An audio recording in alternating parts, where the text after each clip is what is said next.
Everyone, let's talk about this. Let's get this on the way because I've been meaning to talk about this a long time already. The series was long done by the time this video is gonna be uploaded, but I don't care. I still want to talk about it. I know I'm late for the hype train, but yeah. Today we're gonna be talking about Loki, the series that happened in Disney Plus, and I wanna take notes of something first before we start on the my little rant and in-depth review of it. First of all, I was planning on doing a speed run drawing of it, a time lapse drawing of it, of not of Loki, of my art, or at least like a fan art of Loki made by yours truly. But after doing some research, I began seeing some posts and some videos that Disney is striking down like anyone who's making a fan art of Loki, which is very questionable and scary, and it is it's really concerning. So I was like, I guess I'm just gonna make a video about it, and I'm just gonna talk about it face to face on camera. Also, I'm sorry for the loud noises currently. I'm doing this in the middle of like the day now because people are awake. I don't have any noise suppression plugins yet, so we'll have to bear with this hopefully. But yeah, what else? The other thing is, I by the way have notes here. I was like, I just literally wanted to click on a video and be like, let's talk about Loki. Hell yeah! This is one of the videos that will be uploaded, by the way, in this like weekly sets of uploads. This will be one of the first videos, and then I'll add another one for this week. I'll make two videos out of it, and uh, the next one is gonna be about Dungeons and Dragons. I'm gonna be talking about Dungeons and Dragons and the world that we're playing in right now, on the live stream of Chipsident, and yeah, I'm gonna be talking about that. But let's get to Loki first. So Loki is a fucking good series, man. I can't tell you why it's. If you haven't seen the series, I highly recommend it. By the way, for those of you who may or may not have seen it yet, spoiler. There's a big spoiler already in the title because I'm gonna put like a Loki review of it. Like spoiler, there will be some spoilers in this little rant of mine and little talk of mine of Loki, the entire series as a whole. So please be prepared for that. So if you haven't seen it yet, I highly recommend that you click off for a while and just watch the series in Disney Plus or anywhere you can find it, and yeah, do that and come back here and maybe talk with me and comment down below what you think about the series. But for me, let me tell you why this series is like amazing. Loki's a great series because it's been building plots for like future Marvel movies, right? It's building up the multiverse of madness. It's building up the next villain. With right now, it's revealed in the series that it is Kang. Again, spoilers. It's Kang. But I like the way they delivered the version of or the reveal of Kang. The way they revealed Kang was underwhelming for some viewers, but I like there's a genius behind the madness of why they did it underwhelmingly. So everyone is expecting in the series, right, as we were progressing, that it's gonna be someone, and it's either Mephisto because of WandaVision, the House of M, and then there was also like the hints of evil Loki, like the one true Loki. But we did not get that. We also, and then there was the theory of like Kang, like the actual evil Kang right now, the one that's gonna be the big bad guy, the one that we're seeing right now. But what we actually got was a person called He Who Remains, and that's actually in the comics. But this is more of a big variation of it. It's like a mixture of He Who Remains, like the old man from the comics, and a Kang, a very passive Kang. Yeah, this version of He Who Remains is a passive person, and he's not evil in all means. He's a bit mad, a bit crazy, but he's not like evil. He's doing things on purpose and very justful, debatable, highly controversial reasons. But he's doing things because he's doing things because he was like, he had a reason to do them, and he also did those actions where he created the sacred timeline to protect everyone from himself. That's what he was fearing. Because in the final episode, it was revealed that he also like many other versions of Loki and other versions of probably the Avengers. Wait for that, huh? There is a multiple variant versions of Kang, and there's multiple variant versions of He Who Remains. Is one of them is gonna be Evil Kang. We already know this, but yeah, that's the genius behind it. Is that we did not get a villain when we revealed it. When the He Who Remains was revealed to us, we got a person trying to keep things in order to prevent a real villain, and Sylvie, the one who's like, I don't know, the variant version of Loki, who's a female, like the only female, by the way, in the Loki variant verse, which is like very, very interesting. I highly doubt that she's the only variant Loki that's a female. There's must be more. Probably, possibly. It's Disney. Anything is possible now. But yeah, Sylvie was lost in her emotions, like an actual young, foolish Loki would be. And our Loki, like the actual Loki that we're actually been following with since episode 1, the one with the glorious purpose and all that, was finally he had its character development, basically. TLDR, he changed his ways, and he was finally like, he's no longer about that Master Loki, all about that evil plan. Master Loki's big secret conniving scheme is finally revealed. No, there was no trickery. He just wanted Sylvie to be okay, and he was worried about what would happen if, what this guy was saying was true, because he began explaining the many variants of himself, He Who Remains, to the two Lokis, and one of them listened. Our Loki listened, but Sylvie not so much. Still lost in that emotion. She didn't grow up basically, and that's sad. That's very sad, because she ended up doing a very big oopsie doopsie. She pulled the Star-Lord and Avengers Endgame, or even Infinity War, where he punched Thanos. Star-Lord punched Thanos. Sylvie killed the one person that was keeping everything in order, and now, thanks to Sylvie, not them. Loki tried to stop them. Thanks to Sylvie, a villain was born. A villain that's literally gonna cause an entire multiversal war, and probably even more crazy stuff. We at the end of the Loki series, the final episode, it was shown that the statue of Kang was shown, like the statue of He Who Remains, right, as we know, but come on guys, it's Kang. It's Kang. We know it's Kang. If this is not Kang, then this is like a douchebag version of He Who Remains. And very, very scary, evil, big, bad, murder, psychopath Kang is somewhere in the universe not lurking about, because the timeline is now free. There is no one linear timeline. There are multitudes of timelines. According to Real Rejects, squint hard enough and you will see Tobey Maguire in there. I'm kidding. True enough though, you will see many versions of Spider-Man, many versions of the Hulk. There's gonna be a lot of versions of superheroes. Maybe some that are dead will come back, There's that possibility. And one thing that I want to get to, by the way, is the ending of Loki. The actual ending of the season 1, by the way.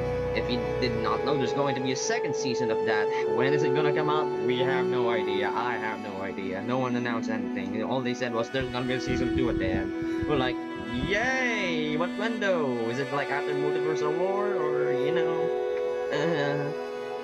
But yeah, Loki's ending was anticlimactic for some people, but there is a method to the madness again. And Marvel Kevin Feige is pulling the method to the madness every single time, right? So, this is my personal opinion about the ending of Loki. Yes, it was a bit more anticlimactic. We didn't have that grand, glorious ending that everyone wanted, but let me explain to you why that's the thing. They're trying to build this series up to more feature movies. Loki was stamp for more things to come in the future of the Marvel Cinematic Universe, and ending it in a grand scheme way like WandaVision did, especially when WandaVision will not have a season 2, as from what I've heard, there's not going to be a season 2 in WandaVision. Ending it like the way ending it like WandaVision wouldn't make sense, where he got his conclusion and he got his resolve. She got her resolve. You know, she finally got over the loss. Well, not really, but she at least was able to let go of that world that she created in WandaVision. And here, hindsight, Loki here did not get the final thing, the final clue, the final thing he wanted, which was Sylvie to be okay. We did not get that closure of Loki finding Sylvie and then them trying to close things out. And then there's also not much happening at the very end. It was just like, oh, here's Kang, and he's the villain now. I get you for the fans. I get you. But hear me out. This is a build up. This is a ramp for bigger things to come. The series is just part of one big linear story. I get it that you guys want like this one series to have its classical way of story, but the way from I'm seeing it, it's like it's almost like a thread, and the entire series that we're doing is like the entire series is already a story of its own, right? So we're right now getting to the build up of the story. So in hindsight, Loki is a build up series. Therefore, having a very grandiose event ending wouldn't make sense, and it will also give this. So what's next? So I have my grand satisfactory ending in the series. I don't really want to watch any more series. God knows I wasn't about to watch Loki when I finished a WandaVision and the Falcon and the Winter Soldier. That's what I felt after seeing WandaVision. Like, you know what, I'll give WandaVision a try. And then I was like, enjoyed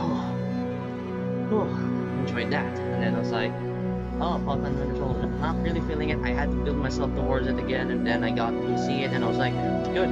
Then I saw Loki, and then I had to build myself up again. So, and that's because it gave me this syndrome of like, I was already satisfied with the last series. I don't need any more. I'm not that curious anymore. And you know, there's gonna be a follow-up, but is it gonna be really worth it? I got my fill. What if this is disappointing? You know, then I'm just gonna be disappointed, and then this feeling is gonna go away, and I'm gonna be disappointed, right? So that's what they're doing. They're trying to make you want more. This is a literal cliffhanger for the series, for the story, for you to watch it more. And it's a very smart way of doing it. I would do it if I had the genius of doing it. I would do it. And this is a very smart tactic because you want your viewers to continue watching, right? You don't want. So sometimes you need to just make them like. You just need to give them that little nudge to go, yep, this is what you want. Not yet. You give them that satisfactory when it deserves the satisfactory ending. Not Loki. Avengers Endgame was a perfect testimony for it. Everyone, and there's this thing with the Thor's hammer. Remember that this is a very, very simple explanation of what makes good story. Remember Thor's hammer and Avengers Age of Ultron when Captain America tried lifting it and there was like an anticipation of, oh, it's slightly nudged, but it's still not worthy. And at the end game, everyone cheered when, and at least most people cheered when we saw Captain America through the Mjolnir, because everyone in the series who's seen the entire Marvel Cinematic Universe movie, at least if you actually, you know, had like at least this inkling, just small inkling of feeling on that something's gonna happen when we saw that scene in Age of Ultron. Something is gonna happen in the future with this little thing. It nudged a bit. It couldn't be just like a simple Easter egg to the comics or a simple one-time written off thing for the character of Captain America lifting a hammer. That's ridiculous. But it could be. It's not like a major thing. So we were like building anticipation. We wanted like Captain America to lift that damn hammer on like the actual fight between Ultron and the Avengers, but he didn't. So I at least wanted it to, but we didn't. And then he got to do that during Endgame, and the build up for that was so good because we were like, I guess it's never gonna go. Oh shit! It just happened. You see? That's what makes good story good. I'm explaining this in the most wackiest way I know, but sometimes you just need to make your viewers like get that cliffhanger effect on them in their heads, so that they'll be stuck thinking, what if? By the way, another series, what if? And yeah, it's like, what if this, what if that? And that's what I wanted to do. I like doing this kind of stuff. This is not what for everyone, I get it, but this is the reason why I like that ending. It's making me think. It's making me think about the future movies. Yo, this could happen, that could happen, this could happen. The way they ended that series, anything can happen. It's now a tabletop reveal. It's not like the table's like now revealed to us, and we are now seeing like a part of the picture of what's happening, and the other side we haven't fully seen the other side of the table yet. So we're like, ooh, what could be on the other side? Oh man, I'm hyped now. I want to know. So you can't reveal everything at all at once to your viewers, not even in a serious manner perspective, not even in a Loki.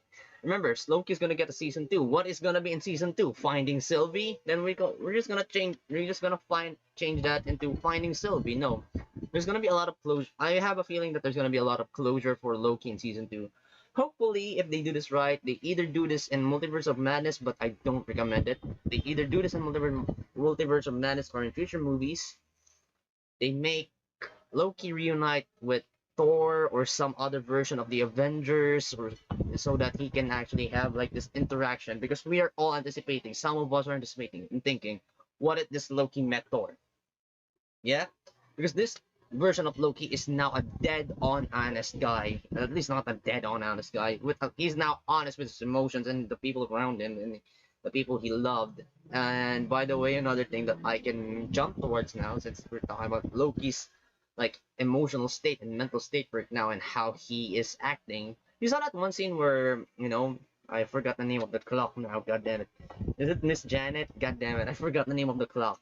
The clock girl, the clock hologram girl appeared in the house of He Who Remains, the castle, the dome, and they she tried to basically bribe the two Lokis, like he can do this, he can do that, and then she gave this offer that I can make you win. I can make you win every battle. You want the Infinity Gauntlet? You can have it. You want the Infinity Stones? You can have it. You want Asgard? You can have it. You want your family? You can have it. You want the throne? You can have it. But the thing that was making Loki cry in that is the fact that he got to see him again. Remember, music is everything. For this is like a thing that my friend said. Simsident, he's like a voice music sound enthusiast and actually good with his own sound mixing too. He makes rap shit from time to time. He also makes good soundtracks, like a lot of good soundtracks for D&D campaign. But that music from episode 1 played on that episode again when it was panning to Loki himself, and that same shot is of him crying is almost as parallel to the first episode where he was crying when that music was playing. And that first episode he was looking at the screen of what happened to him in the actual sacred timeline.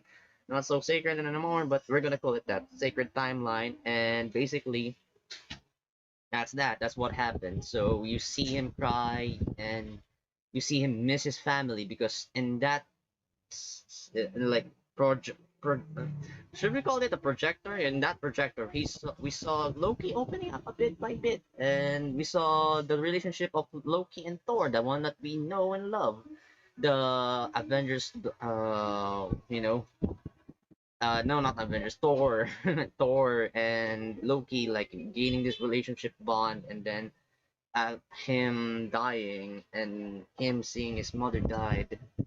Loki seeing his mother died is like kind of really fucked up, kind of hit deep me, not gonna lie. But yeah, seeing that, whew, so set that says that, and then we see that again right in the like final episode where we see Loki crying with that shot again, that or after hearing that offer.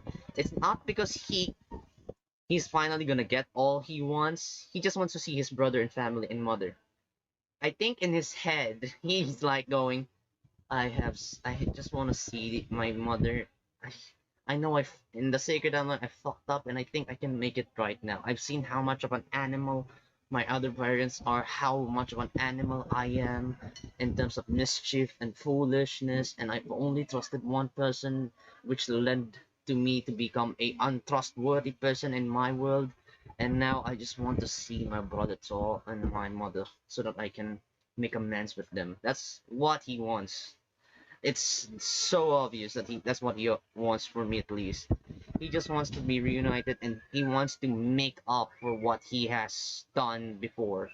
This is not the Loki in episode 1 who has a glorious purpose. He is done with that in this final episode. That's his character development. Explaining the mental state and the emotional state of Loki now. He's turning into an actual hero.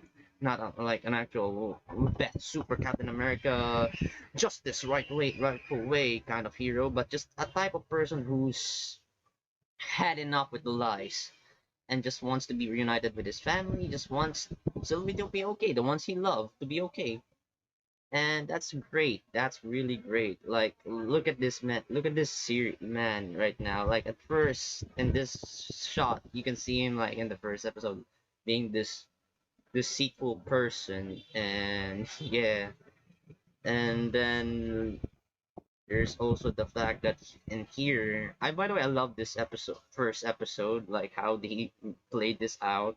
I love how Loki here was like, oh shit. Everyone, listen! I have come here on Earth with glorious purpose. Yes, it's like it's almost making a fun. It's like almost like Tom Hiddleston's like making a fun of his character, but not really. It's not because so much has happened in the actual timeline of Avengers before this thing happened, the Loki thing happened, that his goals are little, if not subpar. So there's that. Look, by the way, I was supposed to do this a while back. Sorry. Yeah, then we have this shot here of He Who Remains. I love this shot, by the way. I love his portrayal of He Who Remains. He's just an old man, tired, finally willing to let go, and he literally was willing to give the wheels to Loki and Sylvie because he's just like as he said, this is a young man's game, and I'm getting tired. I'm presuming that his reason is that just that because this is a very honest character. He might be full of deceit, but those deceit are not without reasons. And when everything was revealed and they finally got to the place where all truths are, about to be unfolded, he's just an honest guy. Love that. And for some of you who are like asking, like, oh, yeah, he's just gonna give them that hardy heart because he's tired. Yeah, makes sense. Not really a good motivation about this plot. I'll give you this. Imagine you're in the position of He Who Remains. Imagine you're this guy.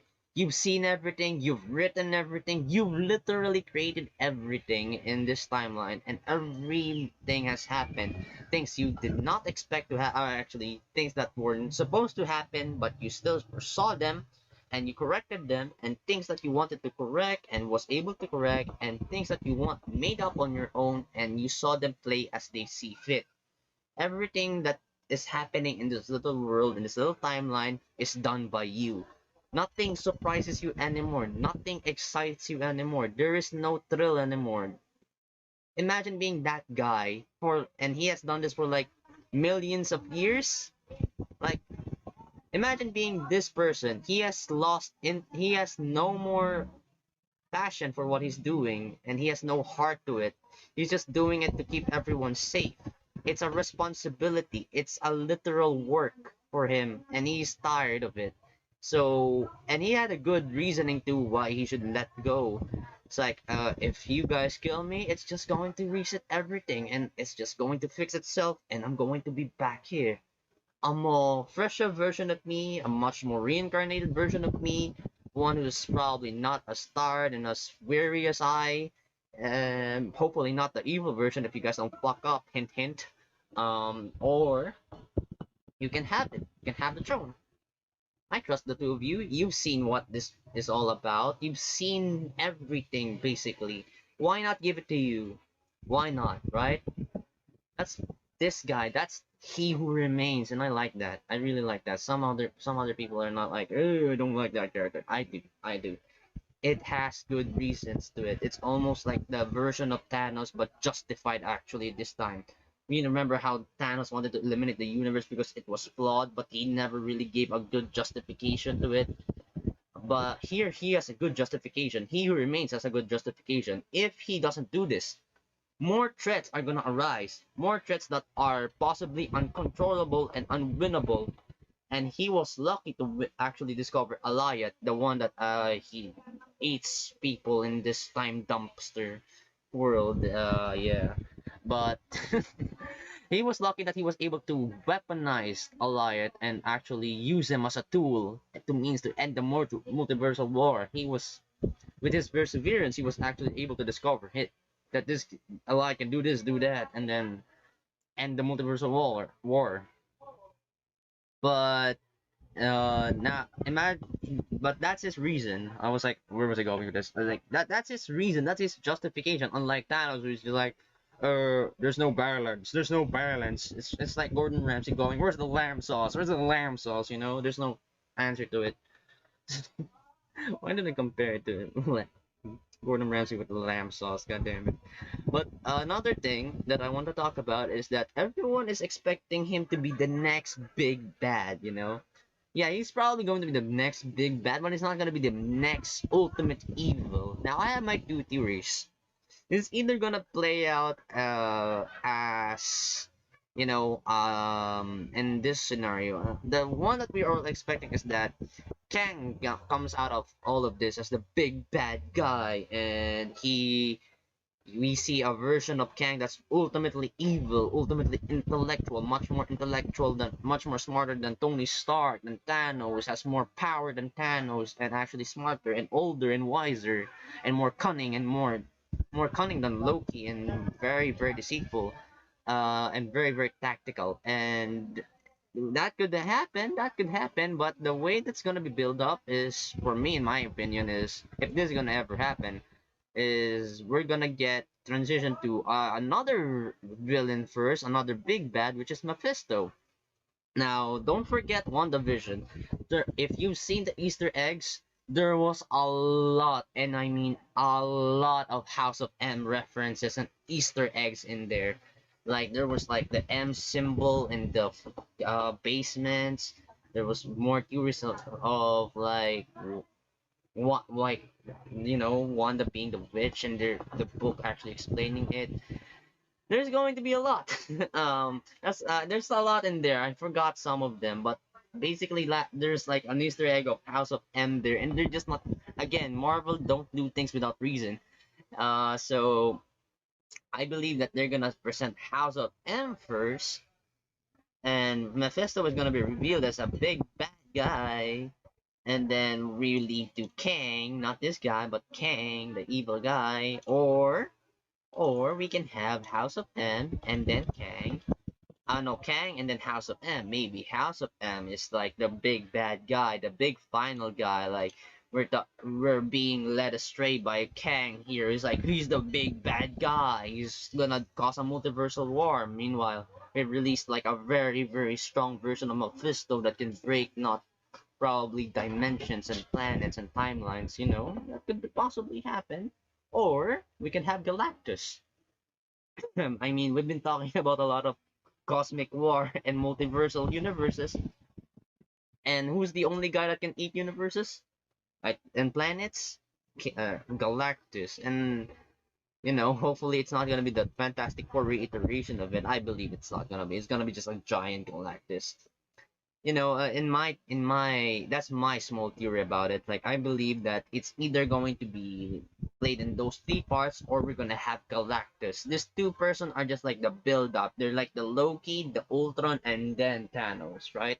So Mephisto, one of the two is gonna come first. Maybe Kang, then Mephisto, then Galactus, or Mephisto, Kang, then Galactus. That's what I'm betting on right now. That's where I'm betting my money at, because Galactus is like a a strong character, and we're literally having the possibility of many heroes being revealed. If they're gonna bring a lot of characters and a lot of superheroes from the comics into this Marvel Cinematic Universe, it's gonna be possible for them to win, especially if they bring the Ghost Rider. Please bring back the Ghost Rider. And Blade too. I want Blade. I just want Blade. I just want Blade. I'm a classic guy, yeah. But yeah, that's about it for me. Oh, one thing that we should talk about before I end this is classic Loki. Yo, classic Loki. Can we talk about that guy? So, if you don't know, classic Loki is that old Loki in that episode 5 and 4. Yeah, 5 and 4, where you saw him like create an entire projection of Asgard. And another thing that I can theorize about that is that that's Loki from Earth 616, the actual comics, the old classic comics, the one with the wacky costumes. And from what he's saying that his story played out a bit similar to Loki's in our universe. I forgot the name of the cinematic universe. Like there's like actual numbers to it, like 1666666, I said, or 1999999. That's the Marvel Cinematic Universe, I think. I'm not sure, but yeah, the classic Loki though. Ooh, he was powerful, and he should be because the golden age of comics had a lot of strong superhero characters in it. So, yeah, him saying that he was able to cast a projection so real that even Thanos believed it, highly believed it, highly. Not even a shadow of a doubt. Because if you guys have seen some comics, you can basically see how powerful the superheroes there are. Uh, fucking in the comics in general, just comics, Thor is able to tap into the Odin Force. There's like a version of this able to tap into the Odin Force, able to break the Odin Force. There's Loki and like many versions of Loki being able to do a lot of crazy shit. And then if you've seen that like movie Hulk versus Thor, where it was a reiteration of the Loki 616 comics brought to an animated to an animated like concept. You've seen how with the help of Mistress, like the help of Enchantress, she was able to transfer Loki's mind into the Hulk and control Hulk. That's mad. That's mad, yo. They're literally crazy, but yeah, so it's not unbelievable. But yeah, in terms of like, if they wanted to do a reveal of the big bad of who is controlling the sacred timeline with this deceit and lies of systems and hierarchy, and they wanted like a evil version of Loki, the one true Loki, he was the guy. He was the guy. There was some of us betting that he was the big bad guy all along and that he didn't really die in the hands of Alliath because Alliath was his pet and he was able to cast a projection so real that he was able to die in front of the eyes of the other Lokis, Sylvie and Loki. But it didn't really happen. It was just a projection. That's believable. Highly believable. But yeah, that's one thing that I wanted to play on and like, give my intake on it. Hopefully you've enjoyed my little rant here. I'm just gonna end my episode here now. Thank you so much for listening, and if you like this kind of way of me talking about series, feel free to tell me in the comment section what you want me to talk about. I'm gonna try to talk about other series. I've watched Invincible, and there's also series that I'm currently watching and currently anticipating to watch. Dragon Ball Super is about to make its brand debut, and we've seen some snapshots of what's gonna be in that movie in probably for next year, 2022. I highly believe it. Or maybe you want me to theorize what No Way Home is going to be about, or what Multiversal Madness is going to be all about. It's kind of obvious. But yeah, with that, I have nothing to say anymore. So thank you so much for watching. Hopefully you subscribe. It's a great time here. I rarely upload, but busy guy, got life to do and shit. But I try to upload and try to make things as spicy and interesting as possible without angering the YouTube gods. So yeah, hopefully I do that properly in my entire lifetime, so that nothing in my channel keeps alive. It's been 7 years. I don't want this to die. So yeah, yeah. Thank you so much for watching, and I'm really, and that's the video. I'm out. Bye.